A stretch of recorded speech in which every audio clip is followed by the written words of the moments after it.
नमस्कार, मैं अम्बी वर्मा और आप देख रहे हैं हिमाचल आज तक। तो चलिए नजर डालते हैं आज की ताजा खबरों पर। हिमाचल में प्रतिभा ने फिर बढ़ाई हलचल, मंडी से चुनाव नहीं लड़ने का ऐलान, बोली वर्कर नाराज, किसी और को लड़ाएं। हिमाचल कांग्रेस प्रदेश अध्यक्ष प्रतिभा सिंह ने एक बार फिर सियासी हलचल बढ़ा दी है। दिल्ली में स्क्रीनिंग कमेटी की मीटिंग से शिमला लौटने के बाद बुधवार को प्रतिभा सिंह ने कहा है कि वह मंडी सीट से चुनाव नहीं लड़ेगी। उन्होंने स्क्रीनिंग कमेटी में अपना नाम हटाने को बोल दिया है। तो वही प्रतिभा सिंह ने चुनाव नहीं लड़ने के पीछे की वजह स्थिति अच्छी नहीं होना बताया है। उन्होंने कहा कि सिर्फ एमपी फंड बांटने से चुनाव नहीं जीता जाता। हमारा वर्कर निराश बैठा है, जिन्हें वो चाहती थी कि समय पर सरकार में महत्व दिया जाए, वह नहीं मिल पाया। इसीलिए आज उन्हें कोई भी वर्कर ऐसा नजर नहीं आ रहा है जो पार्टी का काम करेगा। प्रतिभा सिंह ने कहा है कि यही कार्यकर्ता चुनाव जीतने में अहम रोल निभाते हैं और इसीलिए बार बार वर्कर को महत्व देने की बात करती है। वह लगातार फील्ड में रही है। उनके मुताबिक उन्हें नहीं लग रहा है कि हम ज्यादा सफलता हासिल कर पाएंगे, इसीलिए हाईकमान जिसे ठीक समझे उसे फील्ड में उतारे। शिमला में एचआरटीसी ड्राइवर और सवारियों के साथ मारपीट, पुलिस ने नहीं की एफआईआर, समझौता कराया, लोगों ने जताया रोष। शिमला जिले के नेरवा में हिमाचल प्रदेश पथ परिवहन निगम एचआरटीसी की बस के ड्राइवर और कुछ सवारियों के साथ मारपीट का मामला सामने आया है। मारपीट की ये घटना मंगलवार की है। बुधवार को इसका वीडियो सोशल मीडिया पर तेजी से वायरल हो रहा है, जिसके बाद पुलिस की कार्यप्रणाली पर भी सवालिया निशान उठ रहे हैं। जानकारी के अनुसार मंगलवार को एचआरटीसी एक बस नेरवा से थरोच जा रही थी। बस के पीछे बाइक सवार चल रहा था। कुठार के समीप जब बस रुकी तो बाइक बस से टकरा गई। इससे बाइक सवार की पत्नी को हल्की चोटें लगी। वायरल वीडियो में कुछ महिलाएं भी अपने हाथ में डंडा लेकर और हमला करते हुए नजर आ रही है। बस ड्राइवर हेतराम ने बताया कि बाइक पर 3 लोग सवार थे। पीछे से बस में टकराने के बाद उन्होंने मारपीट शुरू कर दी। इससे एक सवारी के मुंह पर काफी चोटें भी आई। उन्होंने पुलिस से कार्रवाई पर सवाल उठाए। उन्होंने कहा कि पुलिस ने दोषियों पर एक्शन लेने के बजाय समझौता करवा दिया।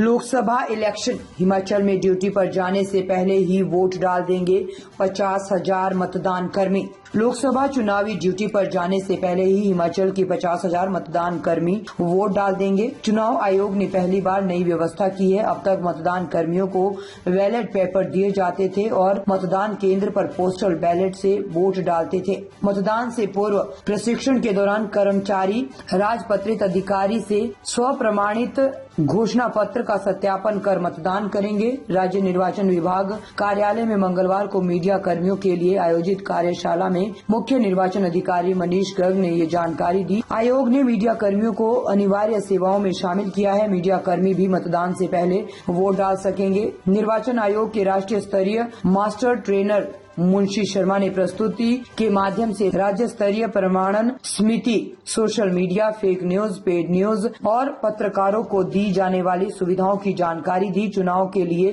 4 मई तक वोट बनाए जा सकेंगे। इसके बाद भी यदि कोई पात्र व्यक्ति वोट बनाने के लिए आवेदन करता है तो आवेदन स्वीकार किया जाएगा। अगर कोई खबर पेड पाई जाती है तो उसका खर्चा प्रत्याशी के खर्चे में जोड़ा जाएगा और प्रेस काउंसिल ऑफ इंडिया को सूचित किया जाएगा।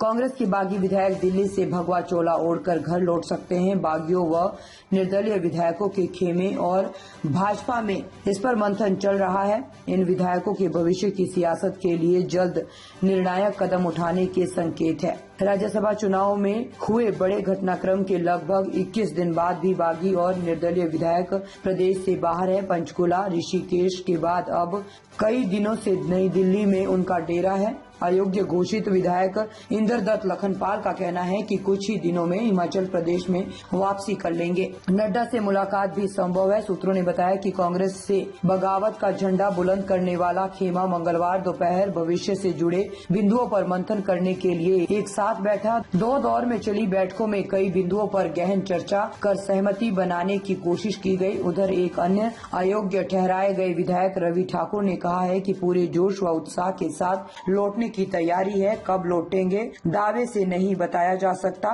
भविष्य के लिए सभी विकल्प खुले हैं। चर्चा जारी है। कुछ बिंदुओं पर आपस में सहमति बनी है। जल्द ही खुलासा हो जाएगा। नेता प्रतिपक्ष जयराम ठाकुर ने कहा है कि कांग्रेस के बागी विधायकों को भाजपा पूरा मान सम्मान देगी। हिमाचल प्रदेश के कांगड़ा जिले की दुल्हन घाटी के करीब 20,722 परिवारों ने पौंग बांध निर्माण के लिए अपनी उपजाऊ जमीन और घर देश के नाम कर दिए, रिश्ते नाते छोड़ दिए। अब 50 साल बाद हरे भरे हिमाचल के बदले राजस्थान की रेतीली भूमि भी नहीं मिल रही है। इसके लिए विस्थापित आज भी दर दर भटक रहे हैं। किसी भी दल के नेता हो, हर चुनाव में पौंग बांध विस्थापितों को न्याय दिलाने का आश्वासन देते हैं और बड़े बड़े वादे करते हैं, लेकिन चुनाव जीत जाने के बाद सब कुछ भूल जाते हैं। अभी 20,722 परिवारों में से 2,538 को ही भूमि मिल पाई है। विस्थापितों से भूमि इस शर्त पर ली गई थी कि पहले उन्हें भूमि व मकान आवंटित किए जाएंगे। इस आस में लोगों ने भी अपनी भूमि और घर दिए, लेकिन बदले में मिली तो सिर्फ ठोकरें। सुप्रीम कोर्ट के निर्देश पर 1997 में बनी हाई पावर कमेटी की 29 बैठकें भी बेनतीजा रही। विस्थापितों के हक हुकूक की आवाज सिस्टम के आगे गौण ही रही। अब नेताओं ने इनकी आवाज उठाना भी बंद कर दिया है। जिले के करीब 16,352 परिवार मुआवजा और पुनर्वास के लिए अधिकृत हुए थे। हिमाचल की खबरों को देखने के लिए जुड़े रहे हिमाचल आज तक के साथ।